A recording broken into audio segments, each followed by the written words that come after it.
Bonjour et bienvenue dans ce flash d'actualité de la mi-journée. On commence avec ces 2 incidents cette nuit qui ont nécessité le déplacement des pompiers. Le premier, c'est à Saint-Hermine, un peu avant 1h du matin, dans un bâtiment de l'usine Maître Coq. Un feu s'est déclaré sur une canalisation de transport d'huile chaude, dégageant une forte fumée. 38 personnes ont été évacuées, il n'y a pas de victimes. 42 sapeurs-pompiers de 7 centres de secours ont été mobilisés pour cette intervention qui s'est terminée à 5h du matin. La production a repris normalement peu après, sans aucun chômage technique. Et puis l'autre incident, c'est quasiment au même moment qu'il a eu lieu, mais au Sables-d'Olonne. Un camping-car s'est embrasé. Il était garé le long d'une maison. Les flammes se sont propagées à la clôture et au fil électrique voisin, ce qui a occasionné une coupure pour 52 maisons du quartier qui étaient reliées à ce réseau. Si vous venez de créer ou reprendre une entreprise vendéenne et que la passion vous anime, ce qui suit va vous intéresser. C'est le moment de postuler au Trophée Avenir 2023. Le dépôt des candidatures vient juste d'ouvrir. 6 catégories sont en lice. Production artisanale ou industrielle, agriculture, commerce, services aux particuliers ou aux entreprises. À la clé, une dotation de 2 000 € ainsi qu'une campagne de communication de même valeur. De quoi démarrer votre activité de la meilleure façon.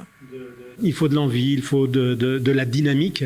Il y a certes le dossier qui est instruit par les différents services des chambres consulaires sur le prévisionnel, le business plan, mais avant toute chose, c'est l'envie qui s'exprime à travers 2 soirées jury où on entend chaque candidate ou candidat qui vient parler de son projet, un pitch de 10 minutes maxi avec un échange avec les jurés.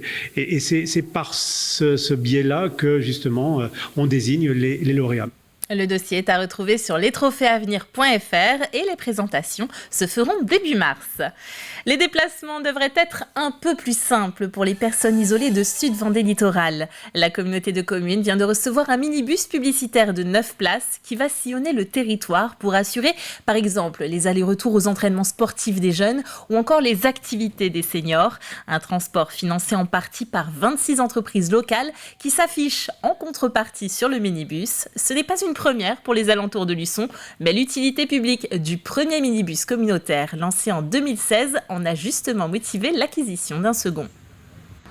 Je suis actuellement à la communauté de communes de Sud Littoral Vendée à l'occasion de l'inauguration du minibus qui se trouve juste derrière moi avec Marie Barrault qui est la vice-présidente de la communauté de communes et en charge de la jeunesse-enfance.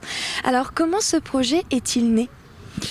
Eh bien, ce projet est né des besoins, bien sûr. Des besoins, nous avions déjà un bus, un minibus qui rayonnait d'abord sur le territoire des îles du Marais Poitevin et il permettait à tous les jeunes et aux associations de se déplacer. Il a 9 places. Généralement, c'est un bon calibre puisqu'il se déplace sur peu de kilomètres, mais souvent. Et justement, en quoi ce projet était-il important ? Parce qu'on parle aussi d'inclusion. En quoi c'était important, justement ? De fait, nous sommes une très grande communauté de communes. Il y a beaucoup de déplacements à faire et si on ne prend pas en charge, nous n'avons pas suffisamment de transports en commun qui sont hélas mis sur place. Et tout le monde ne peut pas se déplacer en bicyclette. Et pour finir, concernant le financement, comment ça s'est déroulé ? Le financement, il est très clair. On a fait appel à la société Multicolm qui elle-même a fait appel à des sponsors locaux et c'est comme ça qu'il a pu être financé. Eh bien merci.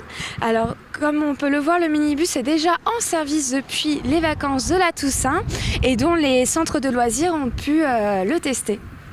Allez, on change de domaine. À Esnay, on démarre en fin de semaine le tout premier festival du cinéma. Une première édition mise en scène par l'association Ciné Esnay qui fête ses 10 ans cette année.